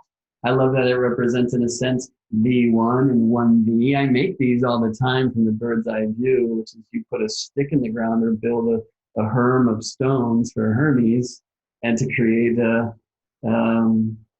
sundial, you know? And I could sweep a ray and then create a circle from there. But if I look from the above at my herm, my line, right, inside this circle, all I see is this circumpunct. So there's much that this has to teach. There's many things you know that I don't yet, you know. But I think the great question is, well, how did this one thing, the all, adapt itself? And again, I love that image of meditation, because you've probably had this experience that I've had too. Maybe not, like maybe you're better at meditation. I feel like I was really bad at meditating, and so frustrating because I thought the whole gig was to just turn off your mind. And I bet it's not hard for you to imagine that that's a hard thing for me to do, because I'm very much about the wind. Anyway, so, you know, I'd be sitting there and trying to find the silence. There were a couple of times when I would actually, or I thought I did, and then the silence would abruptly end when I would announce, I'm doing it. You know, it's like, oh, no, I'm not. But I realized after some time that, at least for me, the path and that kind of meditation, sitting meditation, wasn't about turning it all off, or like, you know, being in a place of like no experience and needing a float tank or whatever, you know. But it was actually just allowing it to flow. And there was one time in particular, I remember, maybe you've had a similar experience, where it's like, I didn't try to stop my mind. In fact, it just went into overload, like this kind of chaotic spiral galaxy of creation and madness. And then I was watching it happen. So it's not like the thoughts stopped, but as they say, like, watch your thoughts, like, they're on the river. Well, who's doing the thinking and who's doing the watching? Like the one thing just became not two. A trip I've been on a lot lately is like, wow, how weird that we're taught that it's negative to be self-conscious. It's negative to be self-negative or to be self-critical, right? I mean, some self-criticism is probably good for our growth, but obviously too much will have us never play in this great stage in the show of the Earth game. But self-conscious, isn't that what we're after here, right? What is it to become conscious of self? What is self? What is soul? What is spirit? What is higher self? These things that we say, And who's doing the thinking and who's doing the watching? Well, watching the thinker is self-conscious. If the thinker is part of self. I mean, we do this in life, right? Not everyone will, from what I've seen. But you do, right? Like you're considering yourself, you're contemplating yourself. You've come to astrology and deep astrology, evolutionary astrology, many of you, and most of you, to like, think about why? What is this place? And for me, like, what are these patterns? What are these habits? Why am I repeating these things? There's something more to that. Why did I get sick this week? Why did somebody steal a part of my car from my driveway? And it's really working my fears around safety and trust and home, like why? It's just not only because somebody wanted to sell a catalytic converter, but because there's something about my soul in this. And for me, it's not just because the planets dictate. Look at the transits, obviously. It's there's something here. There's a learning, right? There's a growth. So I want to contemplate that. I want to consider that. I want to be self-conscious. And all things have been, but arose from one through the mediation of the meditation of one, or one becoming self-conscious. So what happens when spirit, the all, when I say spirit, that's what I mean, the all, the one, the only thing that ever was, is, and will be, call it what you will. What happens when it considers itself? Can it consider itself? That's the miracle. That's the miracle that so many traditions are trying to convey, and it's like impossible to. But as soon as the one thing considers itself, it reflects upon itself, it adapts itself, and the crescent of soul is born. I mean, here we see two of them with this great cosmic egg in between, which isn't necessarily the right image for the thing. I'll show another one. But very importantly, just as I said earlier, like I don't have to look beyond the moon and the sun in your chart to show you how absolutely unique the moment called you and the moment in space called you is. I mean, because this crescent of soul can be born through a reflection that would be kind of represented by a waxing or a waning crescent or more. I mean, it could go that way or this way. Remember, this is circles representing a sphere, so it could go in and out of the page in any direction. It's infinite, So the spirit considers itself and reflects itself, reflects upon itself, but adapts itself, reflects itself, an entire duplication of what it is. Spirit becomes soul. And soul is an adaptation of spirit. It is the entire thing, but it's a unique, let me speak astronomically, it is a unique reflection of the one thing. It can do it in any way, I mean, it even could move to a place where like we will never see the moon take that shape, right? The only time we see this kind of shape astronomically is during an eclipse. And so this is a better way to see these two circles, right? Which is like two different things, or the not two is really a better way to say them. like in front of one another or behind one another, you know, it can go in many ways. But interestingly, from here on Earth, and we can say just mathematically and astronomically, there's this weird coincidence. They'll say that the moon is like 1/400th the size of the sun by diameter, but it's 400 times closer. These are averages, but it works in such a way that we can experience a total solar eclipse, right? Where the two become one again, and we see the diamond ring celebrating this marriage of what? Of spirit and soul. And so I'll say, you know, very importantly, this one thing, which is spirit, the invisible, that all that was, ever was, and will be, locally represented, I feel, by sun, you know, the whole in the local heavens where the one light pours through, that place that I can't stare without going blind or getting burned when I can't even tell where it's aligned, you know. But I can see it safely when spirit reflects itself through soul.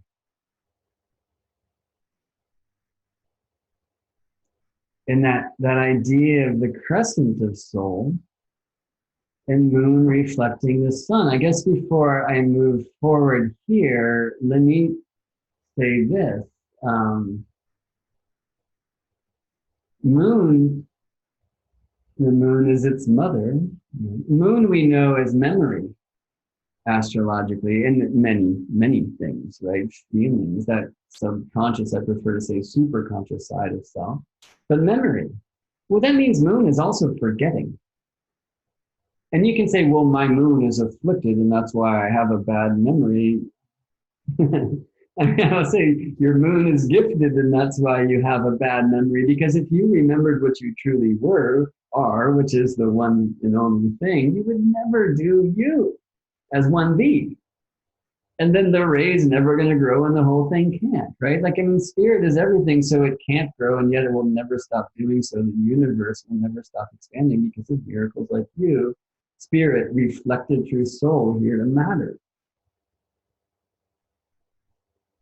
But this miracle would be meaningless if you didn't forget what you truly were. And I think astrology, especially, you know, paradigms like evolutionary astrology, there's opportunities for us to remember a little bit more, to look through this veil, you know, and to see that higher self, if you were. But we're also really here to focus on self on earth, self in matter, 1D, our own individual growth. Now, again, I feel the game is you grow, and so the whole thing does.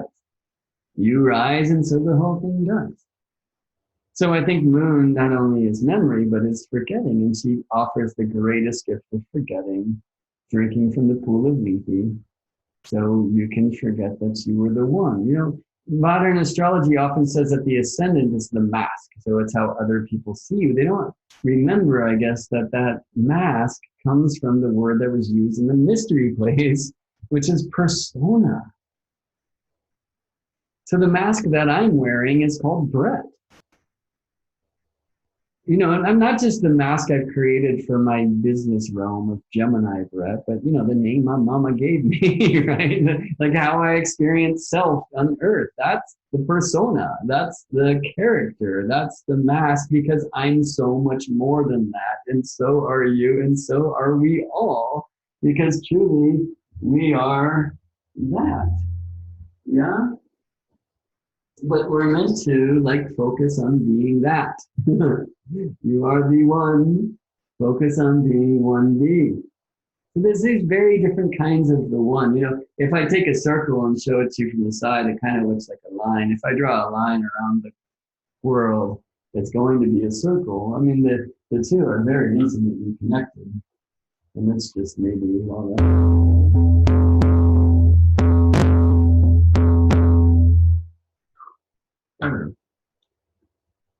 It's whispered that the Pythagorean tradition said this weird thing: when the one becomes two, then 3 and 4.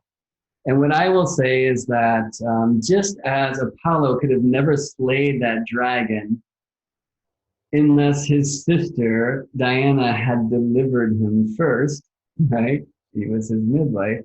Moon delivers sun to earth. Spirit adapts itself through soul. And in this adaptation of sun reflected through moon, it must reflect to earth.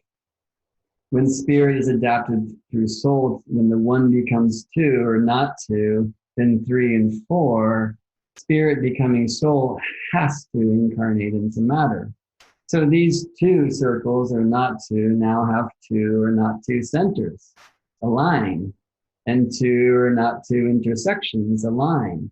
You see, so when one becomes two, then three and four, when spirit circle reflects itself through soul crescent, the cross is born. It has to be. And it too can take many shapes.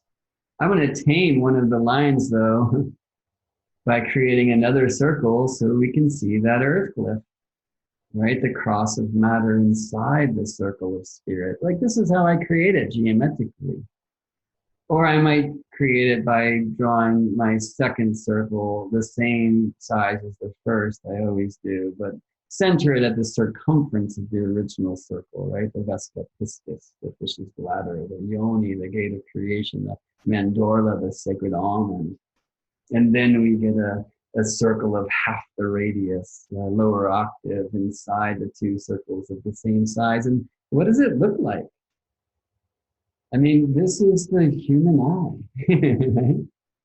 Why? Because here on Earth, with the human eye, we can see that spirit, sun, and soul, moon, are the same size. Now, this is, as we were taught in astronomy class, some optical illusion based upon relative distance and size of these luminaries, these lights, the projector and the reflector. But there's something more to it than that, and you know this to be true. So the not two, well, let's talk about fourness. When one becomes two, then three and four, yeah? So we're looking here at the cross of matter inside the circle of spirit, right, the earth glyph, like colored in such a way that's resonant with Native American traditions, and we call this the medicine wheel, which is an honoring of the energies of the cardinal directions. The directions themselves are born from the spin of Earth and energy of the primary motion, the day, which carves the houses, but first the quadrants of our wheel, which is shown by the cross of matter, the angles inside the circle of spirit, the ecliptic on our chart wheels. And I will argue, and it's a presentation for another time, first that the tropical signs are the earth houses, all of the earth. And that's why we can call this thing the natural zodiac. Again, a seed to sprout some other time if we'd like. But very importantly, that like so many global wisdom traditions, indigenous wisdom traditions, I believe the tropical zodiac is remnants of a tradition, an indigenous wisdom tradition that is tuning into the energies of the direction. So that's the medicine wheel teaching. But I also wanted to use this image to speak about four and fourness. And this idea of the sun is its father, the moon its mother, the wind hath carried it in its belly, the earth its nurse. So let me try to explain this way.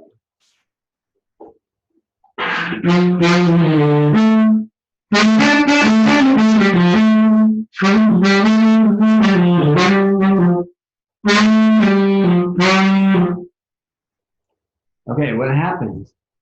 I mean, just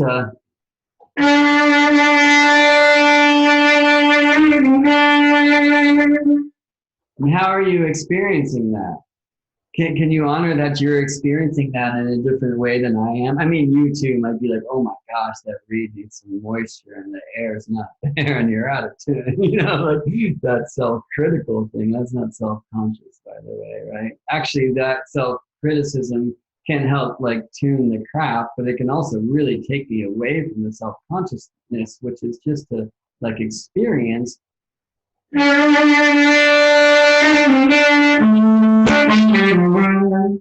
know, that vibration, man.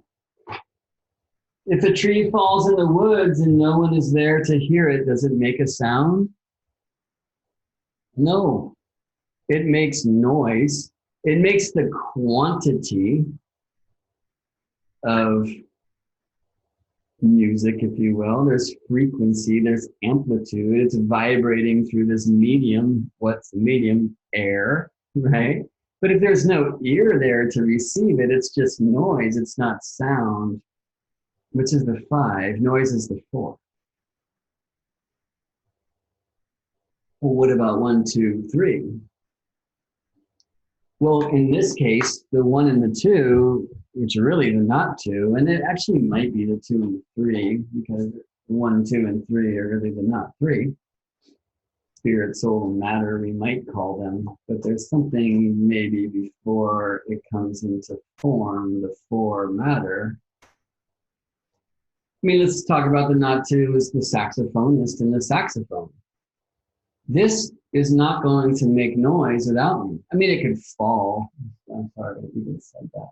And make a clang or whatever. But it's not going to make the sound called saxophone without a saxophone. The saxophonist is not going to make a sound called saxophone or the noise called saxophone.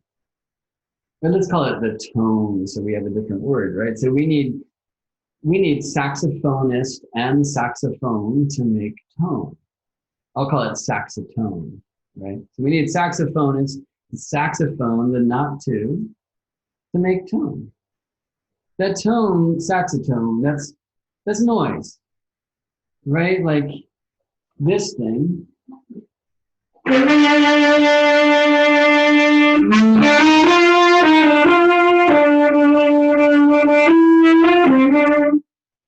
Right? I mean, that noise is its sound.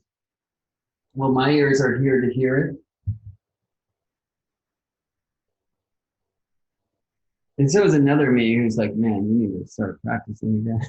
Whatever, How did you experience that? And first of all, to make that saxotone, I'm calling the 4. Well, I said the saxophone and the saxophonist are the 1 and the 2. Well, what's the 3? So, I mean, this is an act of creation, right? I mean, like this, that was not here. That is an act of manifestation, which required, if you will, the father and the mother to have this child called saxophone.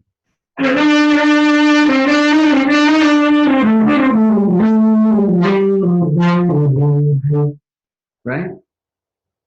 What else is required? There's another thing. Like mom and dad just don't make a baby without a third thing. It might be this like very conscious plan. I mean, it might be like shielded in, some prisons of religiosity where we're not even allowed to see each other naked, but we must procreate, It might be the very opposite thing. It might be this very carnal happening with no plan at all, and then there's the child. I mean, a lab might be involved here for any number of reasons, but still we're talking about sperm and egg, right? And there's a very different type of like creative components of the miracle of child. I mean, so what about the miracle of saxophone, right? Which requires the father and the mother. Who's the father, the saxophone or the saxophonist? I mean, both. It's the not 2. Who's the father, the sun or the moon? Well, Mercury says the sun is its father, the moon its mother. I mean, you might be able to go the other way. What I can say is that these things, again, I'm really interested in this idea of my moon phrase that I'm Gemini reflecting Scorpio. And I think I can learn a lot from having a Gemini moon and a Scorpio sun. And that's usually where we stop. We might add Gemini moon, Scorpio sun disseminating phase, but the moon phrase of Gemini reflecting Scorpio implies that.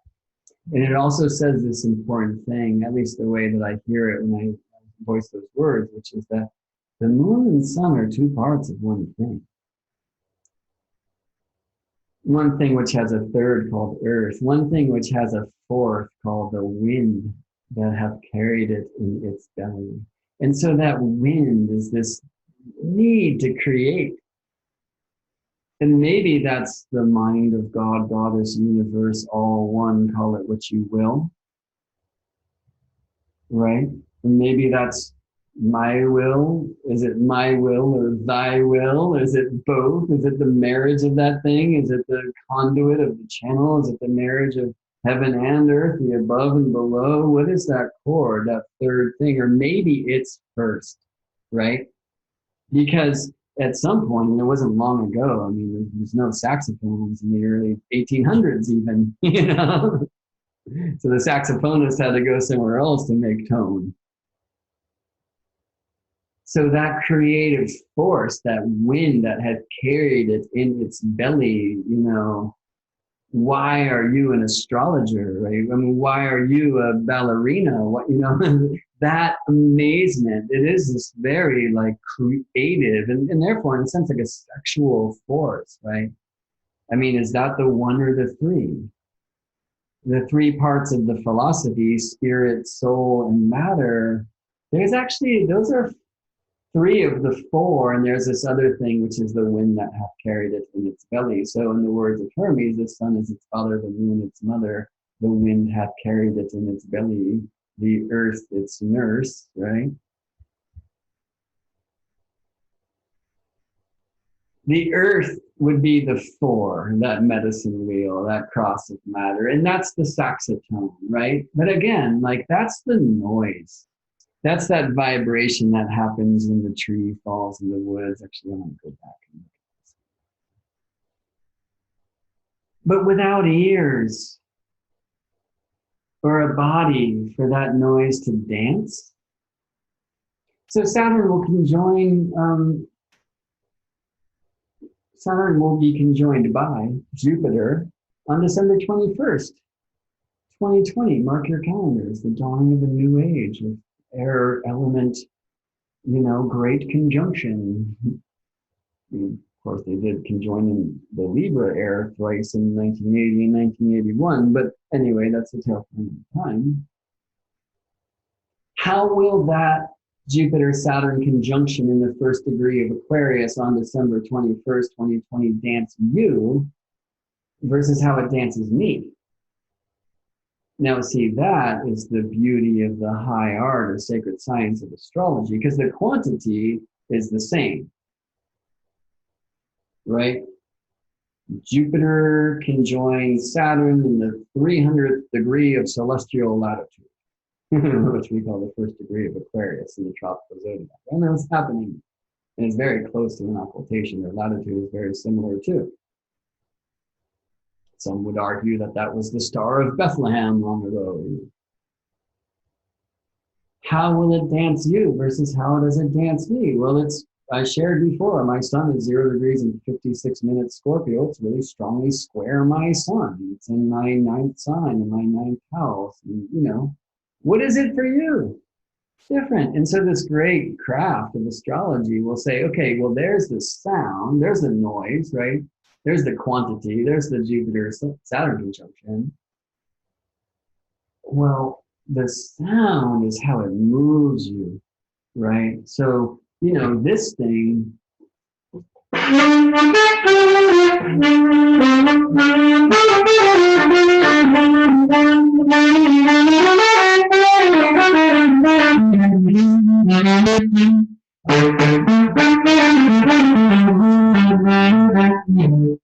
Right. I mean, some of y'all are like, dude, stop playing. We get it. And some of y'all might be like, hey, that sounds cool. Like, it's nice to have a little musical interlude here. Or that's not an interlude. That's the thing, right? Like, I mean, that's going to dance you differently than it dances you and me. And some of you usually no dance at all. It's like, oh, stop this thing, right? Stop this madness. And so, you know, the great sister science to astrology called musical harmony can help us understand how, you know, why, I don't know, why a major chord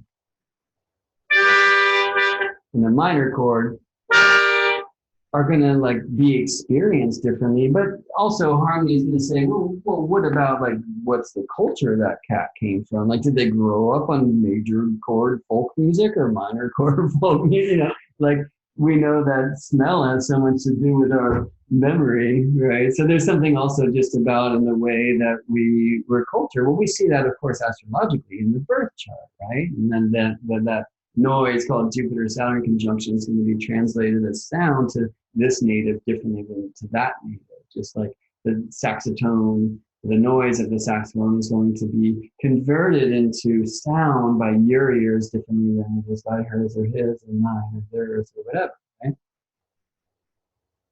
So this is a really, I think, beautiful and important teaching about the four. The sun is its father, the moon its mother, the wind hath carried it in its belly, the earth its nurse. Like, you are not here as a embodied reflection of spirit through soul without the necessity of manifestation and creation, a great miracle. I mean, when one becomes two, then three and four, the one might not have known this is why it was considering itself, but as soon as it did, it reflected itself into matter. I mean, what trauma in my life forced me to consider what am I doing and who am I and what was born at that time, right? I mean, it's said that we're born of mother once and we can be born of spirit a million times. There's many different reflections, but that being born of self in the conscious experience in matter is where the game is, you know, and usually that is sparked through some kind of traumatic happening, isn't it? The wind had carried it in its belly.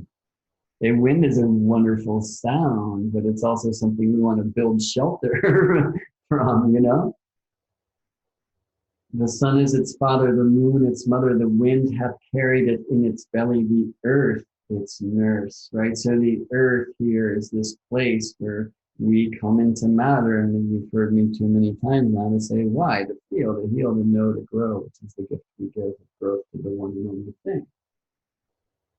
So at the end, we hear that which I have said of the operation of the sun is accomplished and ended in the first rupert through the miracles of one only thing. The operation of the one and only thing is the operation of the sun. The sun is its father. Be careful with the gender trip, please. Be careful identifying that with your father. We really get, and we shouldn't. I mean, we should go to these places. We should explore, but like, be careful not to like let the scripture lose itself in only in personal experience, right? Regardless of your gender, how are you the father? Of what? How are you the mother? Of what? What is the wind? How are you the earth? The father of all perfection in the whole world is here. Yeah, no kidding. I actually need to turn on this fan that's right in front of me. I hope it doesn't distort the microphone too much. Because the sun is the father of all perfection is right there, and I'm like on fire right now. Right? It's a lot of energy.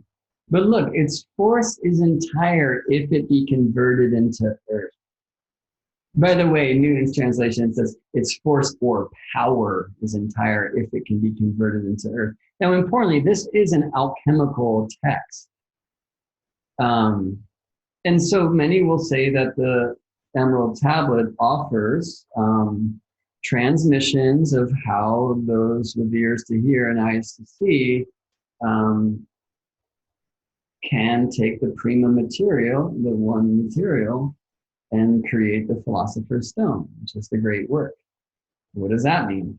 Who knows? You know, I mean, I will say your great work is to be the greatest you can be. So the one ray grows and the whole thing does. But that doesn't mean that, you know, alchemy, right? And like lab and working with materials and doing magic in this regard is not here in this text. This text, I think, can be implied in every way. And of course, I'm using the lenses of sacred geometry and astronomy in harmony to kind of study this transmission called the Hermes Emerald Tablet as a source for transmitting the incarnational miracle of what it is to be a human being. Separate thou the earth from the fire, the subtle from the gross, sweetly and with great ingenuity. And Newton's text, by the way, says great industry. which is a lot of what was happening at that time. I like this from many other translations. Great ingenuity, because the wind is there, you see. Separate the earth from the fire, right?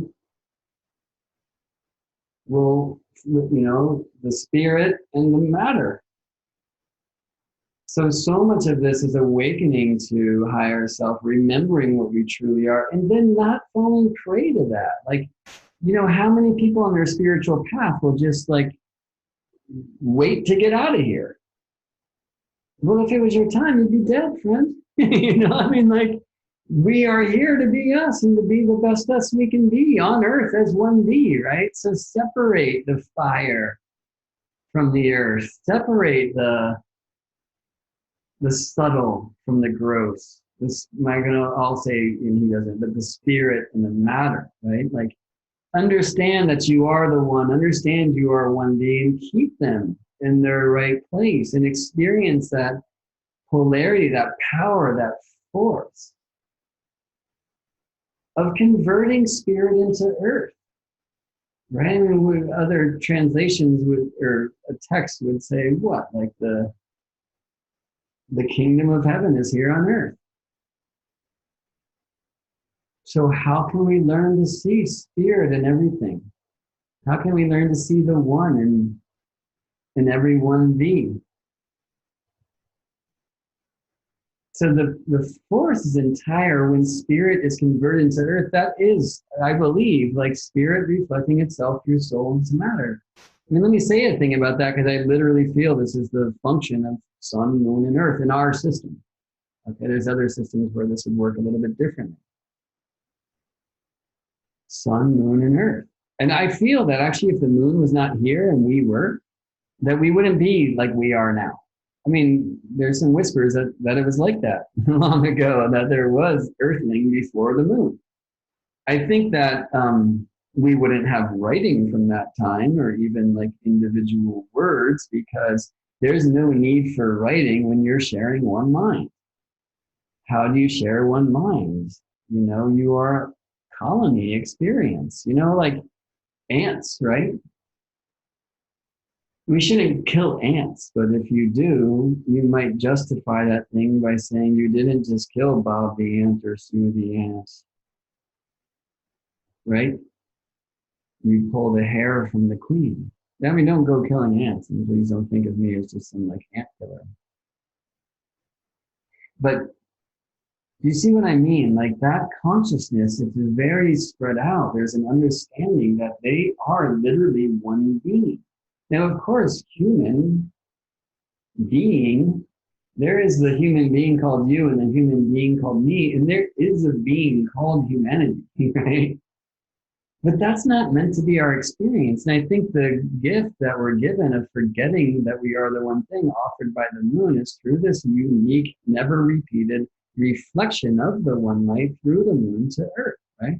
So if the moon wasn't here, that wouldn't happen. We would be like ants or bees. We would be hairs of the queen. We would all share one consciousness, And then on some levels, it would certainly probably be better for the earth if we could, right?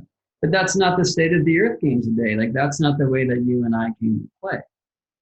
We had the circle reflected through the crescent to the cross, spirit through soul to matter, sun through moon to earth. You can focus on one being. I think this is a great miracle in a very rapid way that the one thing can grow. So, spirit is here and its force is entire if it's converted to earth. If it actually manifests into matter, now that force or power is in a place where it can't grow. That's how I feel that rudely. And yet separate the earth from the fire. So what is that? I mean, like, how do I go back to spirit? Is that my death? Is that in my meditations? Is that in these weird, kind of over intellectual plays with Hermes Emerald Tablets and geometries and astronomies and whatnot? It ascends from the earth to the heaven, and again it descends to the earth, achieving the force of things superior and inferior. Now, importantly, and this is from Newton's translation in Newton's time, inferior and superior don't mean better than and worse than. They mean higher and lower. So you can see how they were taken to like lay out that whole hierarchy trip. But they mean above and below, which we're hearing all over in this sacred code, right? Well, it ascends from earth to the heaven, and again it descends to the earth. It's one of the reasons why I wanted to start this with the nodes on the horizon, the north node rising. But and why I wanted to show that about the dragons, right? Because it ascending to the heavens and descending to the earth sure as heck feels astronomically to me of the moon's soul ascending and then descending, or incarnating, whatever, past the circle of spirit, the ecliptic. And of course Pluto's doing that, and Uranus, and everyone, right? Like all planets have nodes, bendings. All planets are snaking about the ecliptic according to their own beauty. It ascends to the heavens from the earth, and again it descends to the earth. I mean, is this speaking about reincarnation? What is it, right? Is it the one only thing? Is it that all things have been born by the mediation of one? Is it that adaptation? I mean, it's interesting where it shows up in this text, right? Let me hide my camera again. Maybe if you didn't earlier, you can just kind of screenshot this. You could go to Wikipedia, by the way, and search Emerald Tablet of Hermes and find Newton's translation there. You can get great books that have many translations. To me, maybe it's kind of criminal that I've borrowed from different translations and that I'm not quoting or like referencing the other ones. I should do that probably, academically speaking. But these are just the ones that really speak to me. Most of it's from Newton. What is it? Is it the noise? Is it the sound? It ascends to the heavens and again descends to the earth, achieving the force of things above and below, things superior and inferior. Is it the volatile and the fixed? Is it, the fire in the earth? Is heaven the fire? I mean, I don't have answers, right? These are all great questions. I can only answer better questions. I hope that I will look at the things that I feel I have answers to in the sacred text years from now and laugh at them. I hope that I can continue to hear more of Hermes in these great words. There's a lot of this kind of patriarchal up and out, ascension, evolution, outward, solar image in so many of our spiritual traditions of this day. What about coming down to earth? What about getting in the body? What about getting into the heart? Why do we only want to be that one of us with the angel wings? Why not celebrate and really embrace the swamp thing of us? The plant being, the mineral animal of us, And here you are, right? I mean, that image of just moving to the superior and inferior places, the above and below places, the heavenly and terrestrial places, celestial, terrestrial,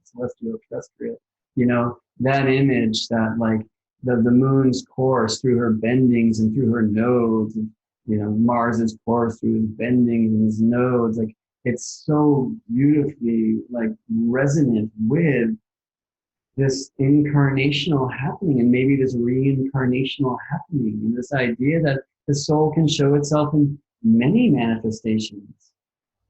Or can it? I mean, would every incarnation actually have to demand a different adaptation or reflection of spirit for a different soul to come into matter?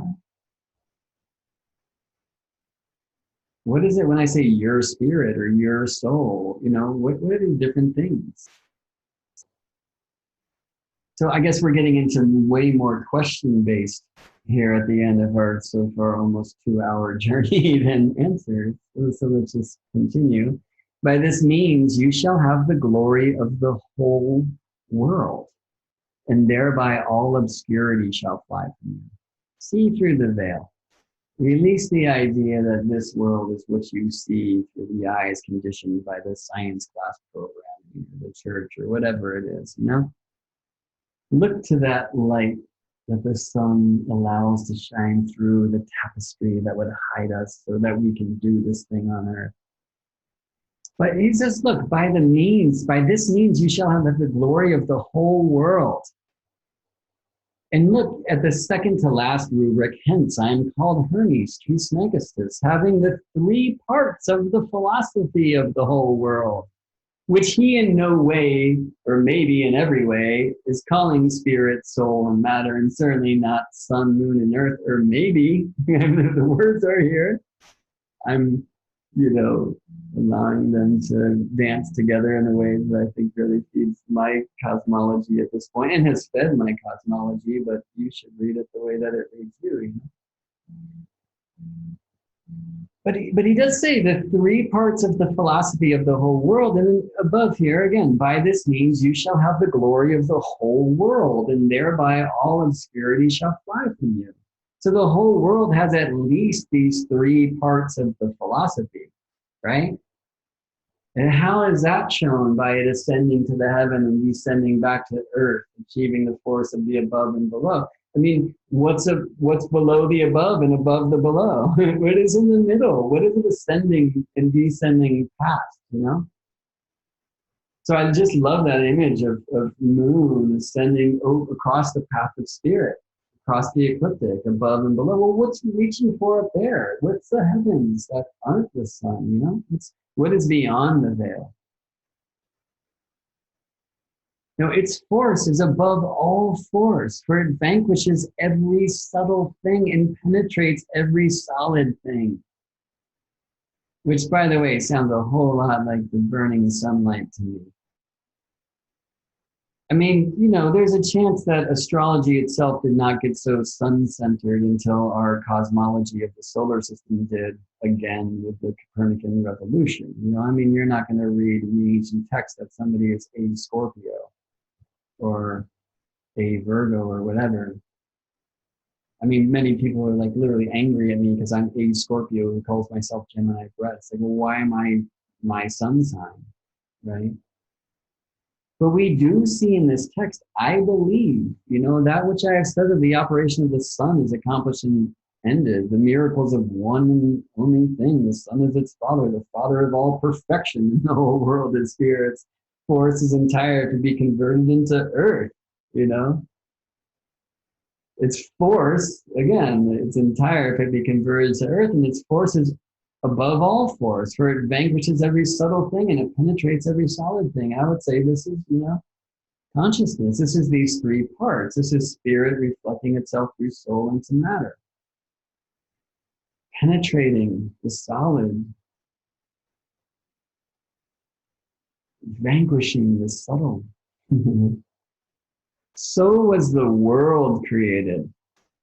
So far I've been talking about the world like you, right? When we hear that word, the world, I think most of us think the earth.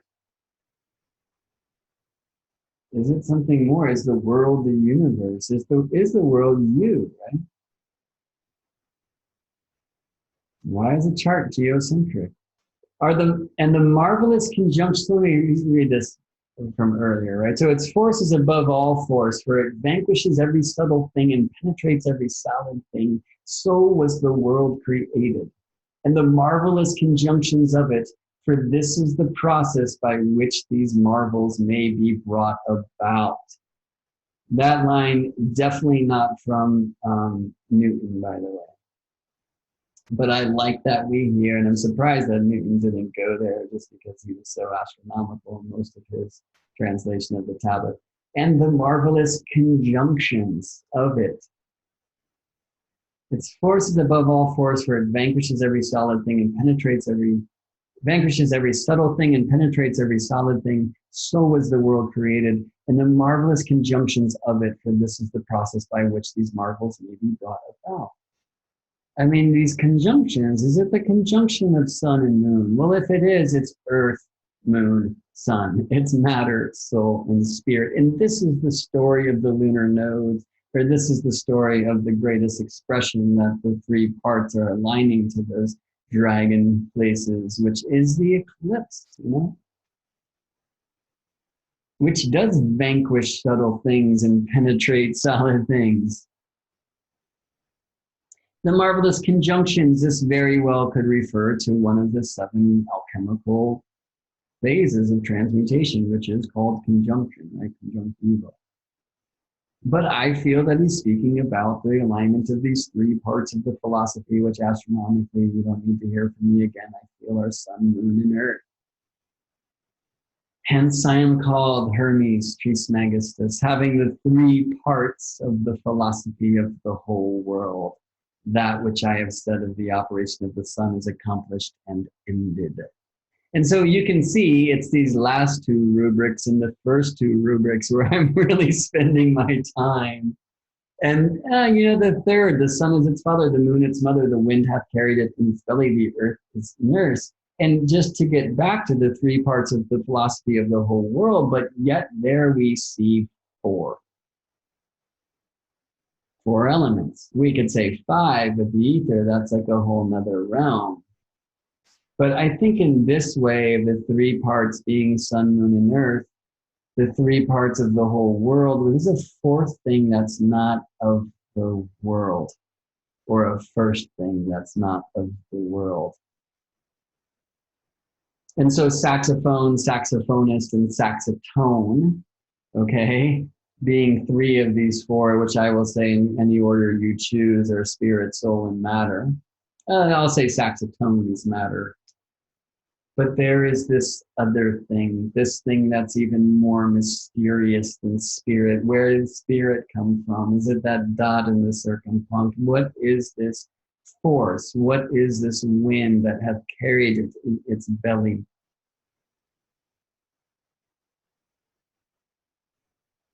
And how can we rise into that place? So thank you for entertaining many of the questions that I have as encouraged by this incredible transmission called the Emerald Tablets of Hermes. I hope you've